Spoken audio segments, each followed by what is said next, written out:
Canta-me a cólera, ó deusa funesta de Aquiles expelida, causa que foi de os aquivos sofrerem trabalhos sem conta, e de baixarem para o Hades as almas de heróis numerosos, e esclarecidos ficando eles próprios aos cães atirados. E como o passo das aves cumpriu-se de Zeus o desígnio, desde o princípio em que dois em discórdia ficaram cindidos, o de Atreu filho, senhor de guerreiros e Aquiles divino. Seja bem-vindo à nossa primeira resenha dessa série de resenhas que nós vamos chamar de resenhas literárias. Essa primeira resenha é desta obra fantástica, Ilíada de Homero. Uma obra que trata aqui de um pedaço, 51 dias para ser muito preciso, da Guerra de Troia, que durou mais de 10 anos, essa batalha. Por quê? Por que os gregos estavam batalhando contra os troianos? Isso não está no livro. Isso não está aqui no livro, mas está na tradição oral, nas outras obras gregas, nas peças de teatro. Nós temos aí pedaços que nós vamos catando e reconstituindo para saber a motivação, para saber mais sobre a Guerra de Troia, sobre aquilo que levou à Guerra de Troia. Então nós precisávamos observar algumas coisas. Duas histórias se cruzam nesse meio do caminho e fazem com que comece a Batalha de Troia. Primeira coisa, Príamo, que é rei de Troia, tem filhos. E um de seus filhos é Paris Alexandre. Alexandre, na obra, pode aparecer escrito Alexandre, pode aparecer escrito Paris. Paris Alexandre é um jovem que, quando nasceu, já tinha uma promessa, já tinha uma lenda em cima dele, que ele traria uma certa preocupação, porque ele traria a ruína de Troia. Dentre várias peças e histórias gregas, nós temos várias lendas, várias promessas, várias profecias, que elas se cumprem, mas Príamo, ao mesmo tempo, olhando para Paris, não vai renegar totalmente Paris, né? Joga Paris para ser educado fora, mas Paris ainda é seu filho. E Paris é um homem muito bonito. Por ser um homem belo, as deusas, num determinado momento, estavam lá decidindo quem é a deusa mais bela, mas precisava de alguém para julgar isso, e escolhe Paris Alexandre. Paris Alexandre, então, será aquele que vai julgar entre as deusas qual é a mais bela. E ele escolhe Afrodite. Afrodite, então, em prêmio, ofertando, então, a Paris um prêmio por ter escolhido, dá para ele a oportunidade de escolher qualquer mulher mais bonita, mais bela, a que ele quiser. E ele não sabe qual escolher. E ela, nas aventuras, nas expedições, nas viagens, nas andanças de Paris Alexandre, diz para ele que calma, que quando for a mulher ele vai saber qual escolher, ele não vai ter erro nenhum. E ele caminha então até chegar em Helena. Mas quem é Helena? Helena, na tradição, é filha de uma mortal com Zeus. Helena, então, é uma espécie de semideusa, né? Semideusa aí, muito bela, tão bela que chamou a atenção de vários pretendentes. E por ser muito bela, todo mundo admirando a beleza de Helena, fizeram um acordo que todos os pretendentes, mesmo que não fossem o escolhido, mesmo que não fosse aquele que iria desposar Helena, iriam proteger Helena para o resto de suas vidas, ou até quando a vida de Helena durasse. Assim sendo, Paris chega, olha para Helena e escolhe Helena. A tradição, né, diverge aí da posição com relação a Helena e Paris. Muitos vão dizer que Helena foi raptada, e assim é contado na Ilíada. Muitos vão dizer, a gente percebe até na Ilíada o tom de Helena, nós percebemos que Helena, no fundo, ela fugiu mesmo com Paris, quis fugir com Paris. Até uma cena, num pedaço da Ilíada, ela se insinua um pouco para Heitor, então nós duvidamos um pouco dessa atitude aí de Helena ser raptada ou não. Então, Helena tem de um lado os pretendentes que vão proteger a sua vida, Paris, então, que tem essa promessa, eles se cruzam e aí Menelau invoca esse acordo e quer montar uma expedição. Ele não lidera a expedição, quem vai liderar a expedição é seu irmão Agamênone. Agamênone, então, sai aí pelas ilhas gregas, catando, convocando os pretendentes que às vezes nem estavam mais lembrando daquele acordo, para ir para Ilion, junto com seus exércitos, para resgatar Helena. E vão a caminho. Nesse meio do caminho, a gente percebe que os gregos precisam fazer alguma coisa para que possam sobreviver. Eles vão entrando aí nas cidades, raptando pessoas, né, as escravas, por exemplo, que é o caso que vai começar a inaugurar mais ou menos a nossa história aqui. Então, sobrevive raptando, sobrevivem saqueando, e numa dessas cidades, Agamemnon toma como sua escrava a filha de um sacerdote de Apolo, a filha de Crises. Criseide é o nome dela. Torna como sua escrava e também como sua concubina. Numa dessas também, Aquiles toma Briseide como sua concubina e escrava. Beleza, chegamos à Guerra de Troia, a guerra está acontecendo, então nós estamos no 10º ano, tem 10 anos de história, 10º ano, os gregos não conseguem derrubar a muralha de Troia, não conseguem entrar em Troia, Troia é uma cidade toda murada, protegida, as altas muralhas de Troia.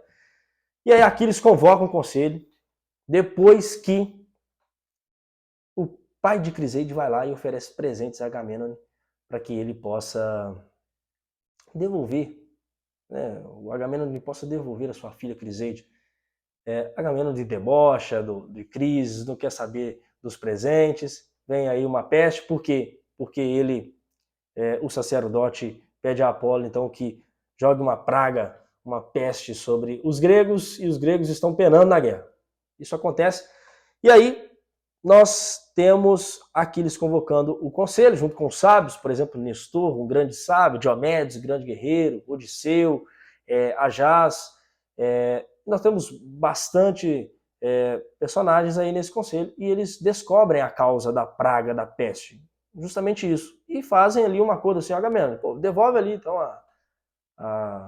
a filha do sacerdote, mas Agamemnon, que ele é o chefe da expedição, ele é o principal na expedição, e ele pensa assim, se eu devolver aqui, eu vou sofrer aqui um certo desprezo, as pessoas vão olhar para mim com um olhar assim um pouco diminuído, lá, cedeu as pressões, devolveu, ficou sem a sua escrava, sem a sua concubina.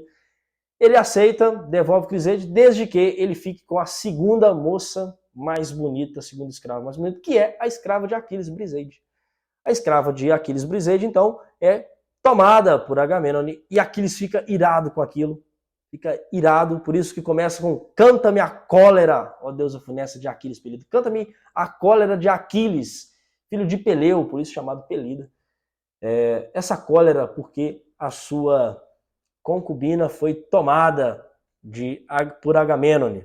Beleza, nisso Aquiles sai da guerra, vai para o seu barco e lá vai ficar, e os gregos vão lutar. Entre muitos acontecimentos dessa guerra, nós vamos passar por tudo aqui, nós vamos escolher alguns pontos para falar, alguns pontos que a gente chama mais atenção, que a gente acha mais interessante.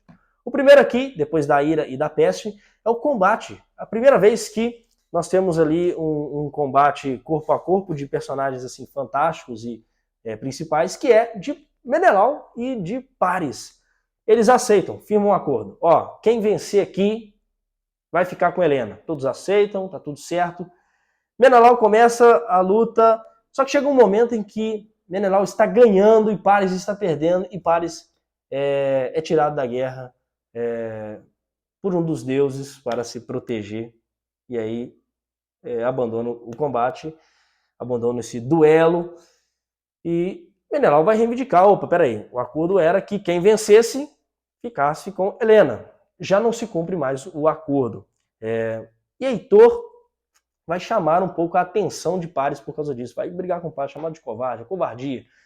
Não é à toa que o fato de Paris Alexandre ser um arqueiro também ser associado a ele a um covarde, já que o arqueiro não vai para o combate físico, ele fica de longe, jogando suas flechas de lá, associado àquilo que é covarde. Num desses combates, a gente precisa saber que aqui nessa narrativa nós temos os deuses lutando o tempo todo, interferindo na guerra, com relação ao combate, lutando junto.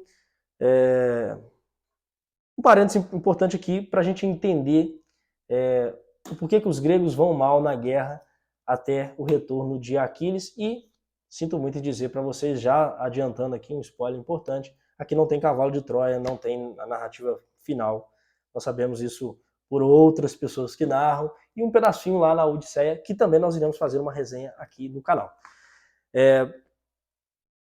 A mãe, Tétis, mãe de Aquiles, pede para Zeus que os gregos percam a guerra para que eles possam reconhecer o valor de Aquiles. Zeus aceita. A mãe de Aquiles é uma deusa, Tétis é deusa, aceita. Beleza, tá tudo certo. E os deuses ficam meio revoltados com aquilo, porque tem deuses que estão apoiando os troianos, tem deuses que estão apoiando os gregos. Nesse combate, então, entre deuses e homens, deuses e humanos, Diomedes, um grande guerreiro, muito forte, muito valente entre os gregos, fere Afrodite. Isso é muito interessante, por quê? Porque o combate não é Diomedes e Afrodite, era Diomedes e Enéas. Enéas, um grande guerreiro, uma grande personagem de uma outra epopeia famosíssima, agora epopeia latina, que é Eneida, que também nós iremos gravar aqui uma resenha neste canal. Nesse combate entre Diomedes e Enéas, Afrodite vai tentar proteger Enéas e é ferida por Diomedes. Outro ponto importante é a luta entre Heitor e Ajax Telamônio. Ajax Telamônio luta contra Heitor, o combate vai se estendendo, o dia vai se findando e aí anoitece. Anoitece e pausa a guerra. Vou deixar aqui embaixo um link de um post no Instagram que eu fiz a respeito da noite, dessa pausa da noite entre os gregos e não tem guerra. Fiz um post lá no Instagram, vou deixar aqui para você se você quiser ler, saber um pouco mais sobre isto. E uma interpretação interessante a respeito disso, uma das formas que você tem que olhar para um texto para interpretá-lo nos vários sentidos que ele tem. Agamemnon, então, olha para isso e pensa assim, pô, nós estamos perdendo e tá tudo ruim. Aí as pessoas chegam perto dele e convencem, cara, vamos chamar Aquiles de volta para a guerra, Aquiles precisa voltar para a guerra, porque se não voltar nós vamos perder. Vamos lá. Aí Agamemnon pega uns presentes e oferece a Aquiles, manda Briseide, manda tudo de volta, e Aquiles pega, olha para aquilo meio com um certo desprezo e não quero saber disso não. Não quero saber desses presentes não. A guerra vai se estendendo, os troianos vão encurralando os gregos ali, entre o mar e a muralha que eles vão fazendo ali. Isso também chama uma atenção de Poseidon, né? Poseidon, né? Uma tradução de Poseidon. Com relação a isso, ele fica irado com isso, Deus do mar. Os gregos vão ficando encurralados ali, a guerra vai acontecendo. Então, uns vão lá e falam assim, pô, empresta então, Aquiles, as suas armas, a sua armadura para Patroclo. Por quê? Porque eles vão olhar de longe, vão pensar assim, opa, Aquiles voltou para a guerra. Aquiles está voltando para a guerra, então nós vamos perder. Só da presença da armadura traria um certo temor para os troianos. Aquiles pega as suas armas e empresta para um dos seus melhores amigos, que é Patroclo. Patroclo, então, pega as armas e Aquiles faz uma recomendação. Não avance além do acampamento dos gregos. Não vá em direção à muralha de Troia. Parece que a própria armadura de Aquiles dá uma força extra para Patroclo, pelo menos o encoraja. E ele começa a vencer, matar muitos oponentes, e ele começa a lutar e ele vai e avista Heitor no combate. E aí ele vai lutar com Heitor, só que aí Heitor tem uma ajuda extra. Heitor, que é um guerreiro humano mesmo, não tem descendente de deuses, ele é descendente de humanos, seu pai é humano, sua mãe é uma humana, não é filho de Deus nenhum. Tem uma ajuda de um deus Apolo. Apolo luta com os troianos contra os gregos, e Apolo meio que deixa Patroclo grogue ali, não conseguindo ter muito discernimento do que está acontecendo, e tira a armadura, deixa Patroclo sem armadura, e Patroclo acaba sendo morto por Heitor. Na hora você recorda daquilo que Aquiles já tinha dito para ele, não avance porque você vai morrer, vai dar ruim aí, não vai ser legal. Então mandam avisar para aqueles que Patroclo morreu, e vai Antíloco. Antíloco avisa sobre Aquiles sobre a morte de Patroclo. Aquiles, na hora que escuta aquilo, dá um grito muito grande, que só do seu grito ser dado já começa a causar temor nos troianos. Ele afugenta, causa temor nos troianos somente com o seu grito. Você vê o tamanho da força, né, da imposição de Aquiles diante dos seus inimigos. Sua mãe, então, manda aqui Hefesto, um deus responsável por fazer as armas dos deuses, um deus ferreiro, né? Ele é manco, mas isso não é uma coisa para a história aqui, talvez a gente possa falar outro dia aqui no canal. Faz uma nova armadura, um escudo, inclusive você acha na internet fotos aí do que seria o escudo de Aquiles, que é muito lindo, fantástico, belo demais. E Aquiles começa então a voltar para a guerra. Aquiles volta para a guerra porque até então Heitor está querendo tomar o corpo de Patroclo, levar para as muralhas de Troia e dar para os cães comer. Isso para os gregos é um negócio assim impensável, porque se você não desse um funeral digno para um morto, ele poderia não entrar no Hades, ficar uma alma atormentada para sempre. Isso é um negócio impensável. Então Aquiles vai voltar para a guerra e uma das lutas dele é Aquiles contra Enéas, um guerreiro, um herói grego contra um herói latino, que estava nas bases de fundação da cidade de Roma. Então nós temos aí, por exemplo, Atenas e Roma, né, representação das grandes figuras, das grandes cidades do mundo antigo. Aquiles luta contra Enéas. Aquiles mata então, numa dessas lutas, Polidoro. Polidoro é o irmão caçula de Heitor, irmão de Paris Alexandre, irmão caçula de Heitor. Aquilo desperta um certo ódio em Heitor, uma certa coragem em Heitor, para que ele possa lutar com Aquiles. Muitos não querem, aquilo causa um certo não vai lutar com Aquiles não, aí Heitor assume o compromisso de lutar com Aquiles. Naquele momento que ele vê o Aquiles, ele sente um certo temor, eles correm em volta da muralha de Troia 3 vezes, Aquiles atrás de Heitor correndo, 3 vezes, eles se cansam e acontece o combate e Aquiles mata Heitor. Mata Heitor e toma o corpo de Heitor e vai levar em direção ao acampamento. E ele agora vai fazer um velório, né, vai fazer o sepultamento de Patroclo. O sepultamento de Patroclo, o sepultamento dos homens gregos antigos, uma coisa completamente diferente que nós temos hoje. Depois do funeral, você tem jogos. Jogos em homenagem ao falecido, em homenagem ao morto. E aí Patroclo é velado, tem um funeral digno de um guerreiro e tem assim uma perspectiva de que a alma de Patroclo vai descansar assim com as almas dos guerreiros que foram enterrados naquele momento lá, quando a guerra para, anoitece, enterram-se os mortos. Nesse meio do caminho, Aquiles fica golpeando o corpo de Heitor morto e a última cena acontece que Príamo, pai de Heitor, vai até o acampamento dos gregos com a coragem para tentar resgatar o corpo de Heitor. Aquiles não coloca objeção nenhuma, ele resgata para dar um funeral digno a Heitor, para que Heitor possa viver, possa ir para o Hades e viver para sempre lá no Hades, sem ser uma alma atormentada. E assim termina essa grande obra que é narrada por Homero, da ira de Aquiles.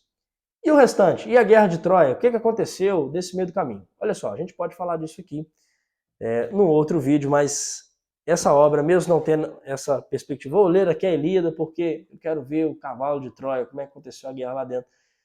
Mesmo não tendo isso, vale a pena ler uma grande obra, talvez uma das maiores obras da história do Ocidente.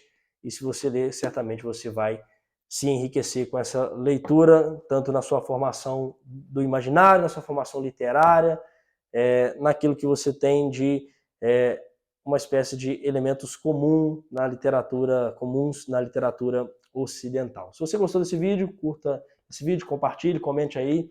Mande aqui embaixo sugestões de vídeos para a gente poder, de livros para que a gente possa fazer nossas resenhas literárias. Um abraço e até a próxima.